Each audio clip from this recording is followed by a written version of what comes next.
Bonjour, notre leçon d'aujourd'hui c'est la soustraction des nombres décimaux et dans cette vidéo vous allez apprendre à poser et effectuer la soustraction de deux nombres décimaux et bien résoudre une situation problème en utilisant la soustraction des décimaux. Alors aujourd'hui nous allons voir la soustraction des nombres décimaux ou bien les nombres à virgule si tu préfères. Nous allons tout d'abord apprendre la technique de cette soustraction, puis après nous passerons à l'exercice. Voilà, ici nous avons, je retiens, la soustraction des nombres décimaux s'effectue en disposant les nombres en colonne, comme pour la soustraction des nombres entiers, mais n'oublie pas d'aligner les virgules. C'est très important de ne pas oublier d'aligner les virgules. Voilà notre exercice. Je pose et j'effectue. Et comme vous voyez, nous avons trois opérations. Et nous allons commencer par cette opération 125,53 moins 13,2. Alors, les virgules doivent être alignées l'une sur l'autre. Et je te conseille aussi de les placer avant de poser les nombres. Voilà. Premièrement, je pose les virgules avant de placer les nombres. Puis, je place mon premier nombre.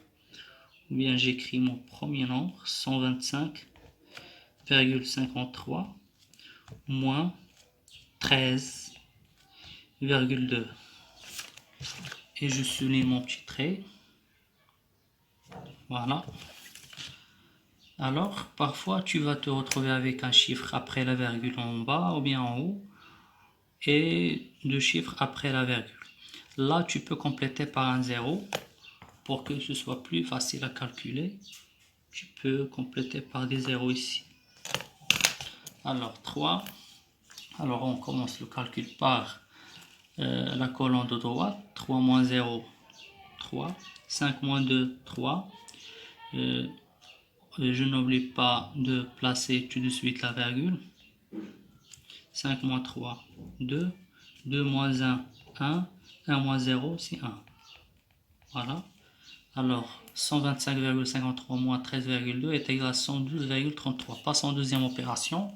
Et comme on a dit que alors, comme on a dit, les virgules doivent être alignées. Mais que vous remarquez ici que j'ai, ou bien il y a un nombre entier. Alors, pour la soustraction, il faut absolument ajouter une virgule et des zéros au nombre entier pour ne pas oublier la retenue nécessaire. Alors, j'écris mon premier nombre et puis je rajoute un 0 ou bien des zéros après la virgule. Très bien, pour ne pas oublier la retenue nécessaire. Moins 23,5. Je souligne. 0 moins 5, c'est impossible. Pourquoi? Puisque 0 est plus petit que 5. Alors, on va donc placer des retenues comme pour la soustraction du nombre entier, retenue en haut et retenue en bas. Voilà, ici et ici. Alors, 10 moins 5, 5. Voilà, la virgule. 3 moins 4, non, c'est aussi impossible, puisque 3 est inférieur. 13 moins 4, 9. 7 moins 3, 4. 1 moins 0, 1. 173 moins 23,5 est égal à 149,5 ou bien 50. La dernière opération, je pose les virgules. 1, 50, 0, 25. Je souligne. 0 moins 5, c'est impossible, on ne peut pas, donc on va mettre aussi une retenue. 10 moins 0, 10 moins 5, 5, est égal à 5.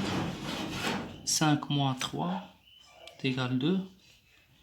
1 moins 0, c'est 1. 1,50 moins 0,25 est égal à 1,25. Ça y est, c'est terminé, merci.